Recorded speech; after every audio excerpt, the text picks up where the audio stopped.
It feels like since the very dawn of time, individuals within their own gender are pitted against each other.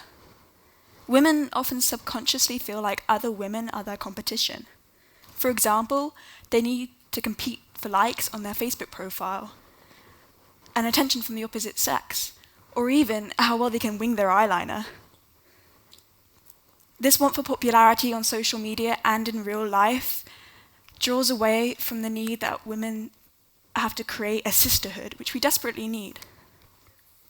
Men have the same problem.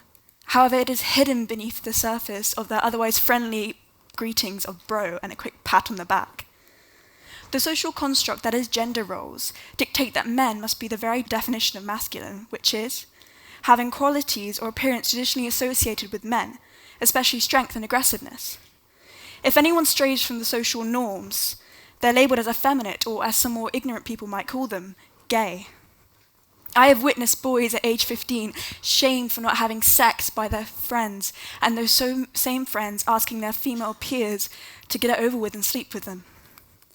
This rush to prove your masculinity is frankly disturbing, and I really feel for any young person that feels oppressed by the social constructs and thinks they are alone in this.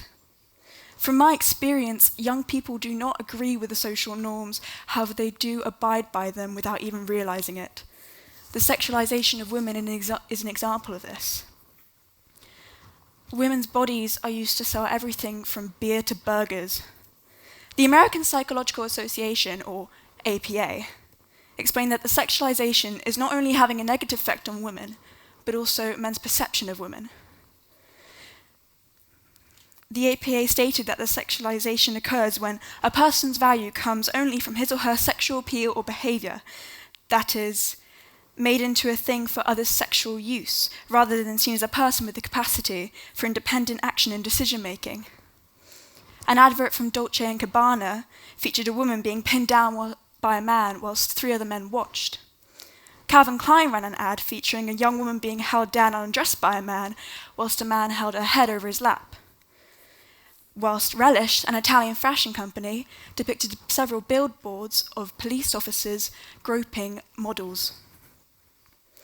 The Women's Forum in Australia conducted research into the objectification of women, and it was found that 70 to 76% of Australian high school girls consistently choose an ideal body weight that is thinner than their own, and only 16% of young women are happy with their body weight. Of healthy Australian women, 47% believe they are overweight, and less than 25% of Australian women are satisfied with their weight. Body dissatisfaction has been shown to be directly related to declining self-esteem, negative mood, and mood disturbance. Low self-esteem affects women through the entirety of their lives. As women in the modern age, we supposedly have every opportunity to climb the ladder of success, but we don't. Inequality still curses through the workplace. In 2003, CBS Boston published an article about the wage gap between men and women. In short, the article stated that the average woman will earn $450,000 less than her male counterparts when she reaches the age of 60. And more recently, in 2015, a study revealed that 1 in 3 women between the ages of 18 and 34 have experienced sexual harassment at work. Of those women, only 29% reported it. These statistics give me no hope for when I and my peers leave the education system and start working.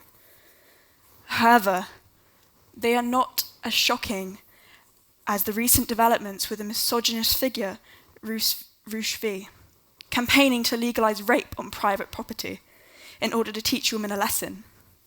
His reasoning is that women will learn to protect their virtue like she protects her purse and smartphone. That is a direct quote.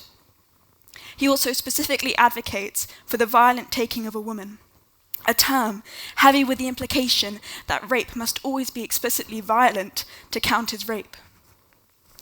He organised a worldwide meetup with his supporters in over 40 countries in almost all 50 states of America.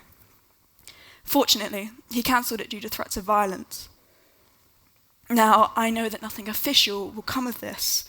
However, it is terrifying to imagine the sheer amount of supporters this man has in order to organise an event on this scale, making it hard to imagine that all women can rest easy no matter where they are in the world.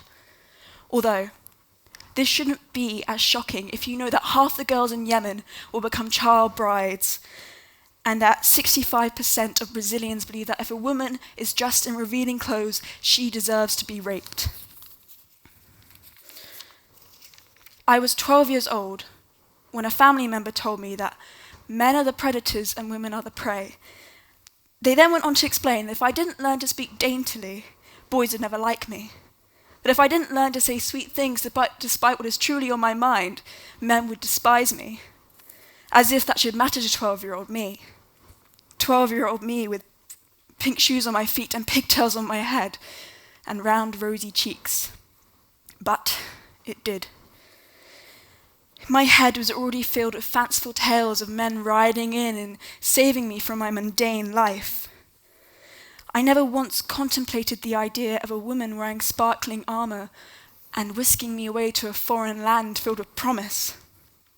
In my head, it was never the woman's role to be significant without a significant other. Misogyny was already coiled deep inside of me, and even now I sometimes revert back to that way of thinking, before kicking myself back into my current egalitarian state. My lapse of judgment within my own mind does not bother me because I know that the first thought you think is the one you have been taught to think, and the second thought is the one you truly believe. I was 14 when I learnt that everything about myself is for sexual gratification. My bisexuality is a fetish. My virginity, even though I am taught that virginity is the mark of a prude, is a fetish. It became normal that boys smack the asses of girls as if they were welcome mats on which to dry their feet. Videos and pictures of girls were being sent around and collected like Pokemon cards.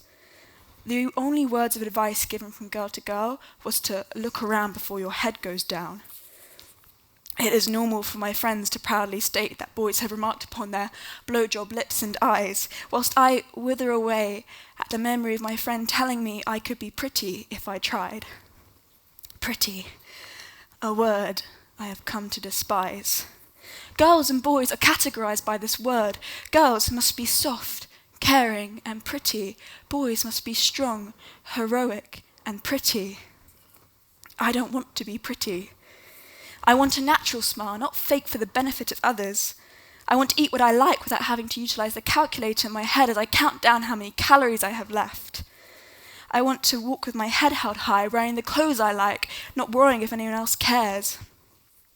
I want to be able to go down a street at night without having 999 dialed into my phone, my thumb poised over the button.